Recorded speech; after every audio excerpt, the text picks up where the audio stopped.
Hi viewers, welcome to our channel. நம்ம சேனல்ல இன்னைக்கு ஒரு ப்ராடக்ட் ரிவ்யூ பண்ண போறோம். அது பண்றதுக்கு முன்னாடி எல்லாரும் நம்ம சேனலை லைக் பண்ணுங்க, ஷேர் பண்ணுங்க, கமெண்ட் பண்ணுங்க, மறக்காம Subscribe பண்ணிட்டு பெல் பட்டன் கிளிக் பண்ணிடுங்க. இன்னைக்கு நம்ம பார்க்க போற ப்ராடக்ட் ஒரு கிச்சனோட ப்ராடக்ட் தான் பண்ண போறோம். Vinod stainless steel cookware. அதாவது நல்ல ஹெவி ப்ராடக்ட் கொடுத்திருக்காங்க. அதோட பேஸ் பாத்தீங்கன்னா எந்த அடுப்புலனாலும் வச்சு நம்ம குக் பண்ணலாம். எந்த ஸ்டவ்ல வேணாலும். அதாவது நம்மளோட நார்மல் இண்டக்ஷனாக இருக்கட்டும், இல்லை நார்மல் ஸ்டவ்லனாலும் பண்ணலாம், இல்லைன்னா ஹப்பில் அந்த எலக்ட்ரிக்கல் ஹப்லாம் வரும் இல்லையா, அந்த மாதிரி செராமிக் ஹப் அந்த மாதிரி எல்லாத்துலேயுமே வச்சு குக் பண்ணுற மாதிரி அவங்க வந்து நமக்கு அந்த ஆப்ஷன்ஸ் கொடுத்துருக்காங்க. ஸோ இந்த கண்ட்ரி இல்லாமல் வேறு கண்ட்ரிலலாம் இப்போ யூஸ் பண்ணுறவங்களுக்கும் இந்த இதை காமனாக வாங்கிக்கிட்டோன்னா எங்கே வேணாலும் எடுத்துகிட்டு போய் நம்ம யூஸ் பண்ணிக்கலாம். ஸோ அந்த குக்வேரை தான் நான் இன்றைக்கி உங்களுக்கு ஓப்பன் பண்ணி காட்ட போகிறேன். நான் சொன்ன வினோத் குக்வேர் இதுதான், கிளாசிக் டீலக்ஸ் குக்வேர் இது. ஸோ இது வந்து ஹெவி டியூட்டியான ஒரு சில்வரில் வர்றது குக்வேர் இது.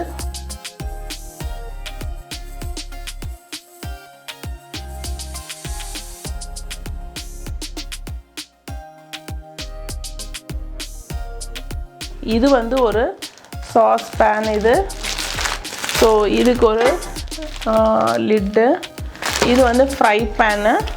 ஸோ இது ஒன்று. இது வந்து சாஸ் பாட்டு. ஸோ இதுக்கு ஒரு மூடி வந்திருக்கு. அதுக்கப்புறம் இதுக்கு இந்த மூடி இருக்குது.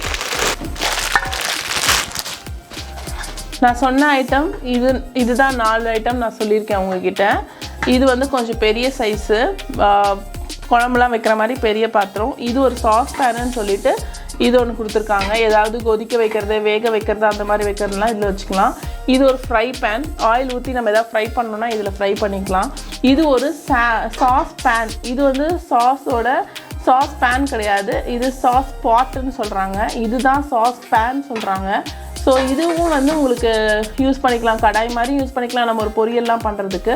ஸோ இப்போ நான் ஒவ்வொன்றும் எப்படி இருக்குன்னு நான் தனித்தனியாக உங்களுக்கு க்ளீனாக காட்டுறேன்.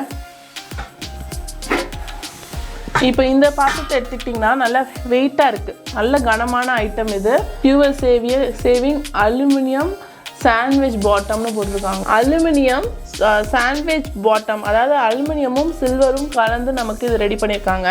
ஸோ அதனால் இந்த பாட்டம் வந்து உங்களுக்கு நல்ல திக்கு ஹெவியாக இருக்கிறதுனால சீக்கிரமாக உங்களுக்கு கேஸில் வைக்கும்போது சூடு சீக்கிரம் வந்து பண்ணுற குழம்போ எதுனாலும் சீக்கிரம் சூடு வந்துடும்னு சொல்கிறாங்க. ஸோ இது வந்து உங்களுக்கு ஒரு நல்ல ஒரு இது. செகண்ட் இன்னொன்று ஒன்று பார்த்தீங்கன்னா இதில் மேலே ஹேண்டில் கொடுத்துருக்காங்க. இந்த ஹேண்டில் வந்து நமக்கு இப்படி எடுக்கிறதுக்கு நல்லா ஹெவியாக இருக்குது. ஸோ உங்களுக்கு எந்த இதுலேயும் உங்களுக்கு லூஸாலாம் ஆகிறதுக்கு சான்ஸே இல்லை. பிளாஸ்டிக்னால் உங்களுக்கு ஈஸியாக லூஸ் கொடுத்துரும். பட் இது வந்து அதே இதில் இருக்கிறதுனால நல்லா ஸ்ட்ராங்காக இருக்குது. சைடு ஹேண்டிலும் அதே மாதிரி தான். பட் பாத்திரம் நல்ல ஹெவியாக இருக்குது உங்களுக்கு. இந்த மாதிரி ஒரு பாத்திரத்தை எடுத்துக்கிட்டோன்னா நமக்கு சமைக்கும் போது எதுவுமே அடி பிடிக்காது. குழம்பெல்லாம் பண்ணும்போது நல்ல தாராளமாக கொதிக்க விடலாம் நம்ம. ஸோ அதனால் இந்த பாத்திரம் ரொம்ப சூப்பராக இருக்குது. இது ரெண்டாவது. இது வந்து ஃப்ரையிங் பேன். நம்ம எண்ணெய்லாம் ஊற்றி பூரியெல்லாம் செய்யும்போது இந்த மாதிரி பேனை யூஸ் பண்ணிக்கிட்டோன்னா நல்லா அகலமாக இருக்கும். ஸோ பெரிய சைஸில் நம்ம பூரி போடுறதுக்கெலாம் ஈஸியாக இருக்கும். பாத்திரம் நல்ல கனமாகவும் இருக்குது. ஸோ ஆயில் எல்லாம் உங்களுக்கு அடி பிடிக்காது. ஸோ இதுவும் நல்லா இருக்குது. ஆனால் இதுக்கு அவங்க லிட் கொடுக்கல. பட் இதுக்கும் அதுக்கும் ஒரே சைஸ் மாதிரி தான் இருக்குது. ஸோ இந்த லிட்டை கூட நமக்கு இதுக்கு யூஸ் பண்ணிக்கலாம். ஸோ 2 in 1 மாதிரி இது ரெண்டுக்கும் காமனாக ஒரே சைஸுன்றதுனால அவங்க இதுக்கு ஃப்ரை பேனுக்கு கொடுக்கல. இது வந்து நெக்ஸ்ட் வந்து சாஸ் பேனுன்னு சொல்கிறாங்க. இந்த சாஸ் பேனில் வந்து ஹேண்டில் இப்படி ஸ்ட்ரைட்டாக இருக்குது. இது வந்து உங்களுக்கு பிடிச்சி எடுக்கிறதுக்கெலாம் நம்ம நல்லா வாட்டமாக இருக்குது. இது வந்து சீக்கிரத்தில் பிரேக் ஆகிற மாதிரி இல்லை, நல்லா ஸ்ட்ராங்காக இருக்குது. இதுவும் பாருங்கள் பேஸ் எவ்வளோ, பாட்டம் எவ்வளோ நல்லா ஹெவியாக இருக்குதுன்னு. ஸோ நீங்கள் எதாவது ஒன்று இப்போது வேக போடணும், ஒரு எக்கு பாயில் பண்ணுறோம், இல்லை ஏதாவது காய் வேக போடுறோன்னா இதை மாதிரி ஐட்டமில் வச்சு தண்ணி ஊற்றி வேக போட்டால் கொஞ்சம் அகலமாக இருக்கும். அது பாயில் பண்ணுறதுக்கு ஈஸியாக இருக்கும். ஸோ இது குக் பண்ணுறதுக்கு ஏதாவது நம்ம பாயில் பண்ணுறதுக்கெலாம் நல்லா யூஸ்ஃபுல்லாக, ஒரு சூப்பராக ரெடி பண்ணுறோன்னா அதுக்கு இது பெஸ்ட்டு. நெக்ஸ்ட்டு இது பார்த்திங்கன்னா இதுவும் வந்து சாஸ் பாட்டுன்னு சொல்கிறாங்க. இதுலேயும் வந்து ஏதாவது ஐட்டம்ஸ் நம்ம குழம்பு மாதிரி பண்ணுறதுக்கும் நல்லா யூஸ்ஃபுல்லாக இருக்கும் இது. இல்லை ஒரு பால் மாதிரி ரெடி பண்ணுறதுக்கு அதுக்கெல்லாம் கூட இது நல்ல இந்த பாட்டை யூஸ் பண்ணிக்கலாம்.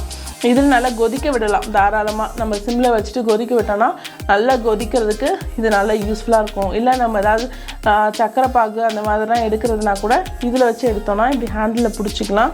நல்ல நமக்கு கொஞ்சம் நேரத்துக்கு இந்த பாத்திரத்தில் அது நிறைய நேரம் விடலாம் கொதிக்க விடுறதுக்கு. ஸோ இந்த பாத்திரம் அந்த பர்பஸ்க்கு யூஸ் பண்ணிக்கலாம். இது பார்த்திங்கன்னா இதுக்கும் அந்த லிட்டு வருது. ஸோ பாருங்கள் நல்லா ஹெவியாக இருக்குது. இது ஆப்ஷன் வந்து பெஸ்ட்டு ஃபார் கிஃப்ட்டுங்க. நாளை யாருக்காவது மேரேஜ் கப்புள்ஸ்க்கு நம்ம கிஃப்ட் பண்ணுறதுக்கு நல்ல ஆப்ஷனாக இருக்கும் இந்த ப்ராடக்ட்டு. ஸோ பாருங்கள், இந்த வினோ ஸ்டெயின்லெஸ் ஸ்டீல் குக்வேர் இதை நீங்கள் வேணால் அமேசானில் சர்ச் பண்ணி பாருங்கள். ரொம்ப நல்லாயிருக்கு இந்த குக்வேர் ப்ராடக்ட். நீங்களும் வாங்கி பாருங்கள். ஸோ இந்த வீடியோ உங்களுக்கு எல்லாருக்கும் பிடிச்சிருக்குன்னு நினைக்கிறேன். எல்லோரும் லைக் பண்ணுங்கள், ஷேர் பண்ணுங்கள் இந்த வீடியோவை. ஓகே, நெக்ஸ்ட் ஒரு ப்ராடக்ட்டோட உங்களை வந்து மீட் பண்ணுறேன். தேங்க்யூ, பாய்.